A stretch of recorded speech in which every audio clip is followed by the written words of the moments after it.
Hello and welcome to my channel.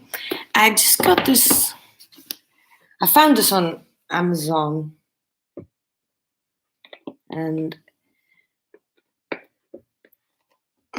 I've been speaking so much about ancient Egypt and the ancient civilization, mythology, etc. That's why maybe it just showed up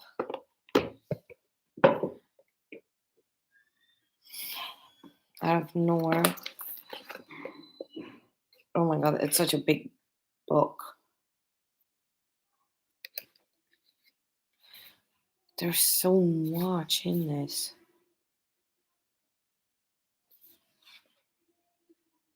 Introduction. The mysteries of ancient Egypt still haunt the human mind and imagination. Yeah, they do. The awesome temples and towering monuments that rise from the desert of the land once called Kem are tantalizing images of a richly spiritual civilization, reminding us of a time when the natural laws of the universe were understood and harmonized within the people, a time when humans knew who and what they were in the vastness of cosmos. It's like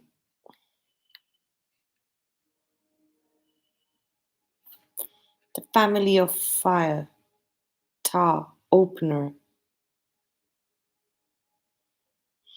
Ta has been called the greatest of all the gods of Memphis, primeval in origin, and he has been given such titles as the very great god who came into being in the earliest times, and a father of beginnings and creator of the eggs of the sun and moon.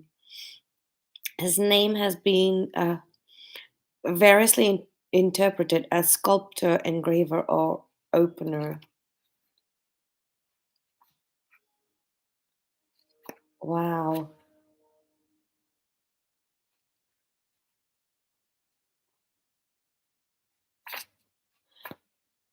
there's so much detail. Can't be, and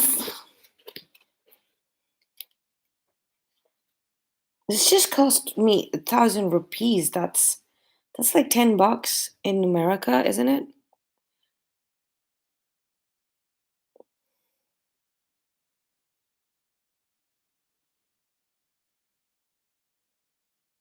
Let's see if we can find Imhotep here.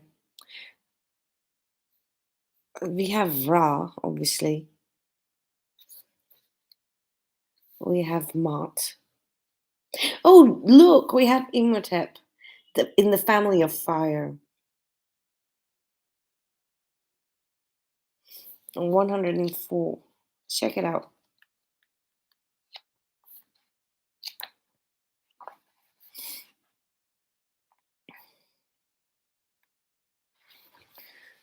Imhotep, he who comes in peace. Oh, the movies lied to us, didn't they?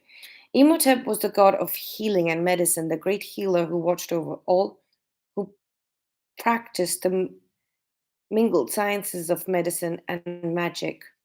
Worshipped primarily at Memphis, Imhotep was called the son of Ptah and expressed the creative nature of his father through his healing powers. According to legend, Imhotep actually lived in Egypt and was advisor and chief architect to the pharaoh. Djoser of the Third Dynasty.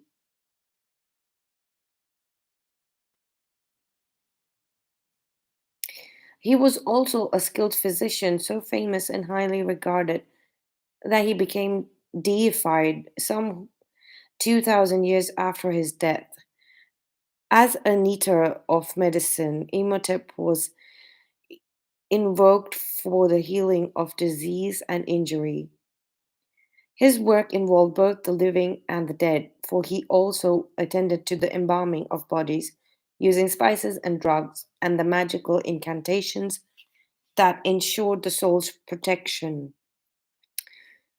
As a great sage and man of knowledge, Imhotep absorbed some of the attributes of Tehuti, reflected in this image where he is shown seated with a papyrus scroll on his lap and caduceus in his right hand.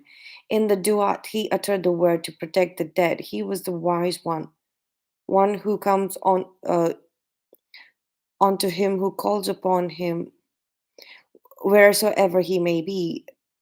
The caduceus shows his power of directing energy for healing, balance, and harmony.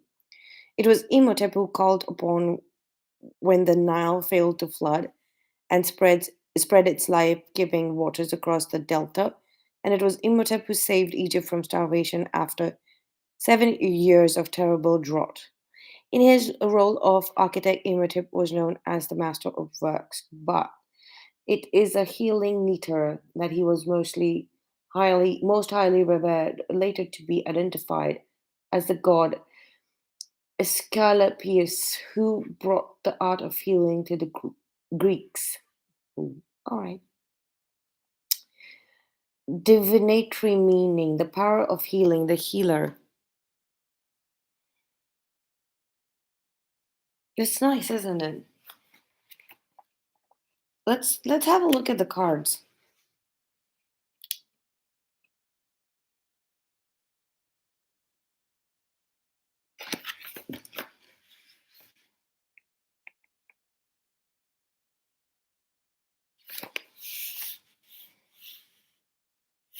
Oh, there is a postcard and everything for a free catalog. So so sweet.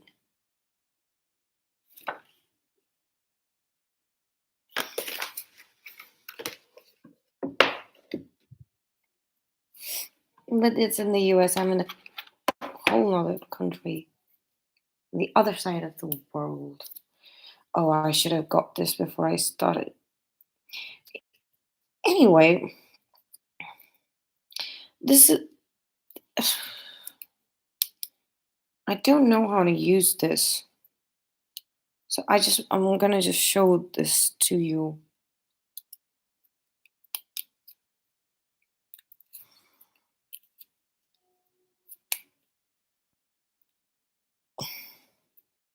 So it's like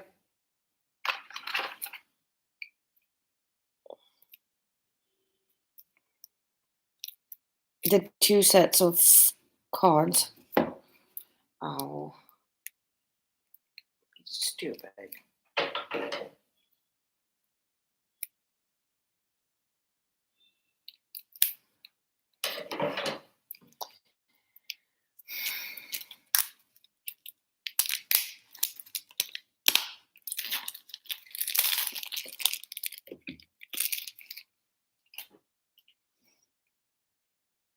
I've just done all the zodiac sign readings, tarot readings. You might want to check that out as well. Some really interesting scenarios came up. I don't. I generally read for twin flames, tarot, for star seeds, and they are channeled messages. Even though I use tarot card, they're channeled messages. They've got nothing to do with anything like in particular. It's like channel messages or divination is like in code form. It's not supposed to sound like an essay or something like that.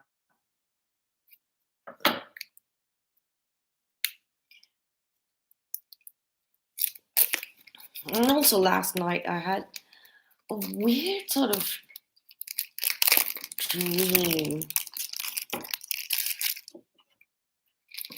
There was a maze, but it was like a building, raw tomb. Does it mention this? This is the kind of artwork. The cuts are a little thin, but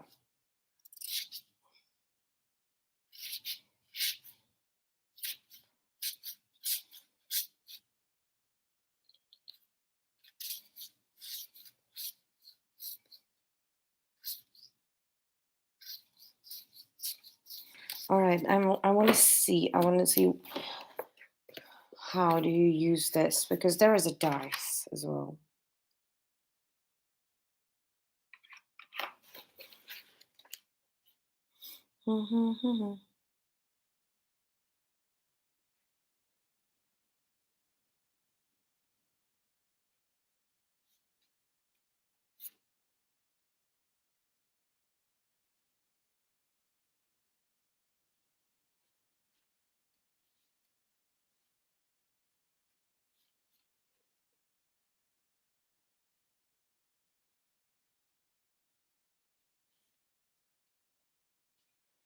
Okay, I'm not gonna be able to wing this, honestly.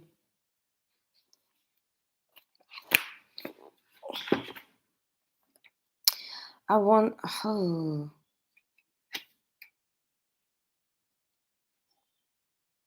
somebody did mention in the comment section and on Amazon that it was all right. Okay,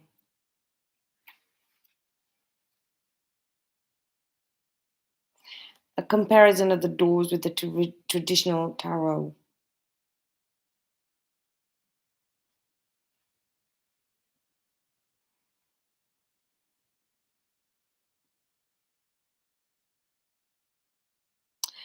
Divinatory meaning. I don't understand why the dice is here.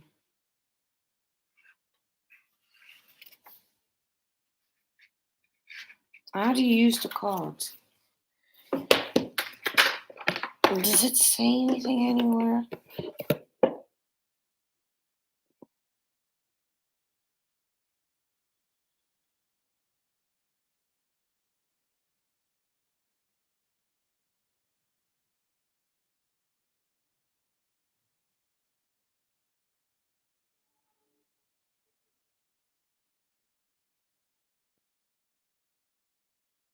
10 card, triangular 10 card spread opens the doors to the realm of the gods.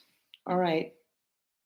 Yeah, well, that's what we're trying to do, but how do you use this? How do you create a 10 card triangular spread? Oh, there it, I saw it. I saw it. I saw the triangular spread. Okay, there. Oh man, let's go. The method of divining.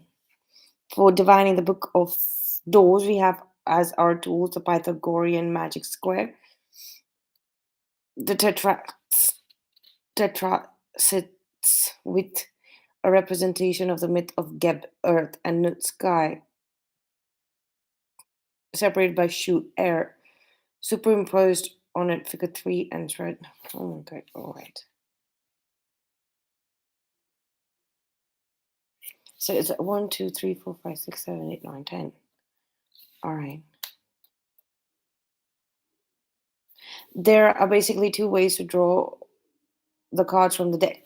The first method involving the use of the die and the magic square emphasizes the significance of the numbers on the Nitaru and their elemental families. The second method, familiar to those who use a traditional tarot, simply involves shuffling the cards and cutting the deck to choose the 10 cards that are laid out in front from the tetrasets. The first method creates a magical ritual out of the divine process and takes more time and concentration to begin clear a space in which you can work without being distracted. Then, with the cards and magic square, before you take the die in your hand, the question to be posed must be clearly formulated in your mind and should be concentrated on before the die is thrown. Twice for every position in the tetrasis. I think this. Oh, okay. We want to look. How do you read? So it's like reaction past, outside, action future. So we don't need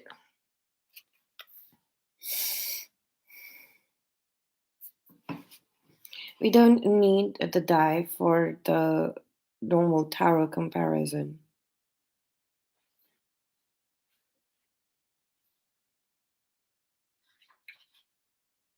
Hmm. I'm not gonna be able to do usual tarot readings live with this. Looks like it, but I'm glad I could. I'm glad I could show this to you.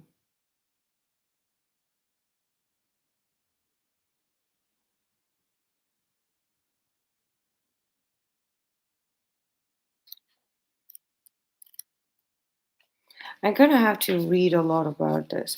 Let's just read about Ra a little bit. The word Ra is a seed syllable meaning creative power. Thou art the God one who didst come into being in the beginning of time.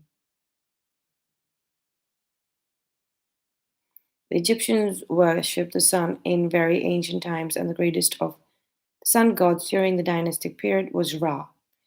In primeval times, Ra is said to have existed alone before the earth, the sky, or living creatures were formed.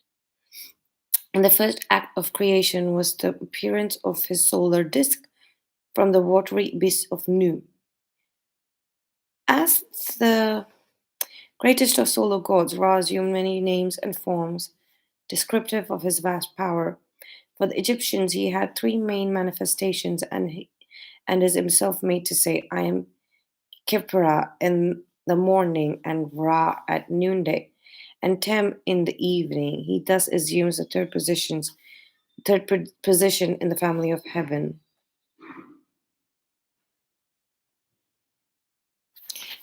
Okay, uh, that's what I have for you. This is Netron 223. It, I see that this is not numbered. This is like a different card. I'm trying to see if there's any other non-numbered cards, but no, all of them are numbered. Hey, look, Imhotep, Akut Imhotep, Amun, Pet. This is very interesting. I'm going to do the magic square as well as the normal tarot triangle reading soon. Probably tomorrow, first thing after I wake up. And it, I won't do a video recording, but I might take pictures and put up like a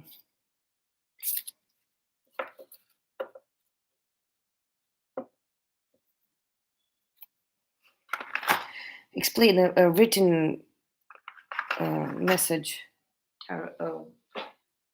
written divination.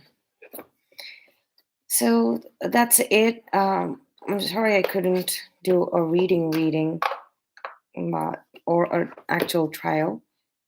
So I am going to come back live with a normal tarot reading. I need to.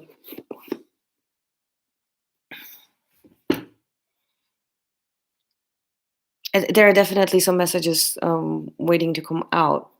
So let's see how it goes. See you in a bit.